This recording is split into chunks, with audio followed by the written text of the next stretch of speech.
Hello students, very good morning. Today we are going to learn the verbs. सबसे पहले आज हम लोग verb के बारे में जानेंगे. verbs में सबसे पहले हम ये देखें what is verb. आखिर verb होता क्या है. तो verb क्या है? verb है क्रिया. verb को हम हिंदी में कहते हैं क्रिया, यानी जिस वर्ड से हमें किसी काम के होने का बोध हो उसे हम कहते हैं verb. Look at the following sentences and underline the actions. Actions को हमें underline करना है. हम actions को यहाँ पे देख लें और उन्हें हम underline करें. जैसे मोहित क्या कर रहा है? मोहित साइकिल चला रहा है. यहाँ पे अगर हम मोहित को देखें तो मोहित यहाँ पे साइकिल चला रहा है. और यहाँ पे हम देख रहे हैं the gardener is trimming the bushes. Gardener क्या कर रहा है? गार्डनर माली जो है, गार्डनर मतलब माली, वो क्या कर रहा है? वो बागीचे में फूलों की छटाई कर रहा है, पौधों की छटाई कर रहा है, झाड़ियों की छटाई कर रहा है. नेक्स्ट पिक्चर में a runner is running on the tracks. एक धावक है, एक रनर है जो कि ट्रैक्स के ऊपर दौड़ रहा है. My mother is cooking food. माँ यहाँ पे क्या कर रही हैं? खाना पका रही हैं. And mister Subramaniam is dancing. Mister Subramaniam क्या कर रहे हैं? नाच रहे हैं, डांस कर रहे हैं. So words like cycling, trimming, running, cooking and dancing are called verbs. से दे डिनोट एक्शंस. ऐसे वर्ड्स जो कि साइकिलिंग है, यहाँ आपको ट्रिमिंग है, रनिंग है, कुकिंग है, डांसिंग है, इन सारे वर्ड्स को हम कहते हैं वर्ब्स. और ये एक्शंस को डिनोट करते हैं, यानी कि काम को प्रदर्शित करते हैं, बताते हैं. So next is our what is the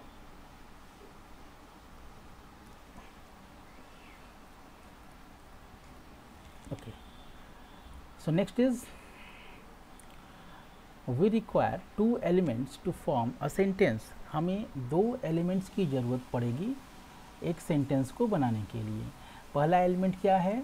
subject, और दूसरा क्या है? वर्ब. सो किसी भी सेंटेंस का फॉर्मेशन होता है, उसमें दो चीज़ें ज़रूरी होती हैं, सब्जेक्ट और verb. So sentence can not be formed without verbs. Verbs के बिना सेंटेंस को नहीं बनाया जा सकता. A verb tells us what the subject does.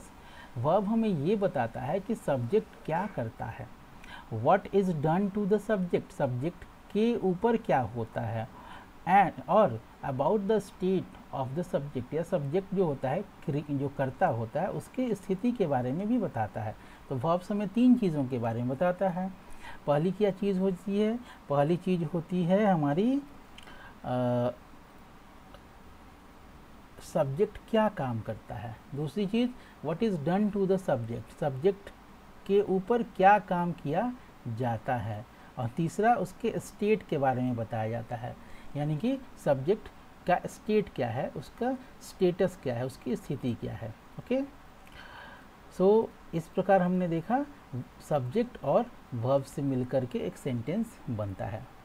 Next इसके एग्जाम्पल्स अगर हम देखें, she lives in a small town. She यानी एक लड़की के बारे में बताया जा रहा है कि वो एक छोटे से शहर में रहती है. Lives. So what the subject that is she does. वो क्या करती है? शी लाइव्स, वो रहती है. The boy was punished for his indiscipline. So boy was punished यानी बॉय को क्या किया जाता है. तो what was done to the subject. The subject was punished. That means the boy was punished. उसे पनिश किया जाता है, उसे सजा दी जाती है. The tiger is a fierce animal. Tiger की स्थिति क्या है यहाँ पे? वो एक फियर्स एनिमल है, यानी कि स्टेटस बताया जा रहा है. तो इस प्रकार हमने वर्ब को देखा. Next auxiliary verb. ऑक्सिलरी का मतलब होता है हेल्पिंग, यानी कि सहायता करने वाला.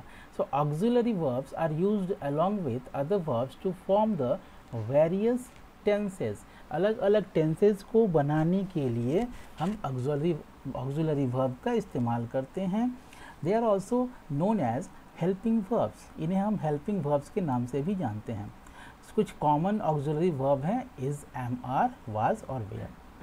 इसका एग्जाम्पल्स यहाँ पे आपको दिया हुआ है. Is, am, are plus verb plus I N G का फॉर्मेशन होता है तो यहाँ पे हेल्पिंग वर्ब के साथ एक सेंटेंस बना, my grand mother is cooking in the kitchen, मेरी दादी माँ किचन में कुक कर रही हैं, भोजन पका रही हैं। वाज वर्ब का इस्तेमाल करके भी my father was driving a car. Do, did, does, has, have, had, ये भी ऑक्सिलरी वर्ब कहलाते हैं। इनकी आपको यहाँ पे प्रैक्टिस करनी है। नेक्स्ट इज ऑक्सिलरी वर्ब्स जैसे is, am, are, was, were, has, have, had can also be used as main verbs. इनको हम मेन वर्ब के रूप में भी इस्तेमाल कर सकते हैं। जब ये मेन वर्ब की तरह इस्तेमाल किए जाएंगे तो फिर ऑक्सिलरी वर्ब नहीं कहलाएंगे, इन्हें तब हम स्टेटस वर्ब्स के नाम से जानते हैं। जैसे निकुंज इज़ अ स्टडियस बॉय, निकुंज एक स्टडियस लड़का है। स्टडियस मतलब जो हमेशा पढ़ाई करते रहता है, मेधावी छात्र होता है जो हमेशा पढ़ाई करते रहता है। Mister Smith is our class teacher, mister Smith की स्थिति क्या है, वो हमारी क्लास टीचर हैं, यानी उनका स्टेटस है वो हमारी क्लास टीचर हैं। इस तरह से बहुत सारे एग्जाम्पल्स आप देखेंगे। Next is transitive and intransitive verbs. तो सबसे पहले जान लीजिए ट्रांजिटिव वर्ब्स क्या होते हैं। वैसे वर्ब्स जो कि जिनके बाद ऑब्जेक्ट होता है उनको कहते हैं ट्रांजिटिव वर्ब्स, यानी कि सेंटेंस का सेंस बनाने के लिए वैसे वर्ब्स जिनके बाद एक ऑब्जेक्ट डाला जाए उन्हें ट्रांजिटिव वर्ब्स कहते हैं। जैसे the committee approved the proposal, the committee approved what, the proposal. So committee ने अप्रूव किया, वर्ब है, इसके बाद एक ऑब्जेक्ट है, क्या किया, प्रपोजल। इसको जानने के लिए हम क्वेश्चंस पूछते हैं। यहाँ नीचे देखिए हम क्वेश्चंस पूछते हैं व्हाट और who. The committee approved what, तो the committee approved the proposal. So proposal क्या हो गया, ऑब्जेक्ट हो गया, और इस प्रकार हमने देखा कि अप्रूव्ड क्या है, ट्रांजिटिव वर्ब। इनट्रांजिटिव की बात अगर करें तो इनके बाद ऑब्जेक्ट की ज़रूरत नहीं होती है। जैसे the bird flu high in the sky, ये इंट्रांजिटिव है। द बर्ड फ्लू, फ्लू के बाद कोई ऑब्जेक्ट नहीं है। हाई इन द स्काई क्या है, इसकी स्पेशलिटी है। सो हमने यहाँ पे देखा कि जो बर्ड है वो आसमान में ऊंची उड़ती है, ऊंची उड़ी, यानी कि यहाँ पे उसकी विशेषता हो रही है। तो फ्लू के बाद कोई ऑब्जेक्ट नहीं है, यानी इस वर्ब का कोई ऑब्जेक्ट नहीं है। द चाइल्ड क्राइड बिटरली, अब क्राइड का कोई ऑब्जेक्ट नहीं है, यानी कि ये इंट्रांजिटिव वर्ब हुआ।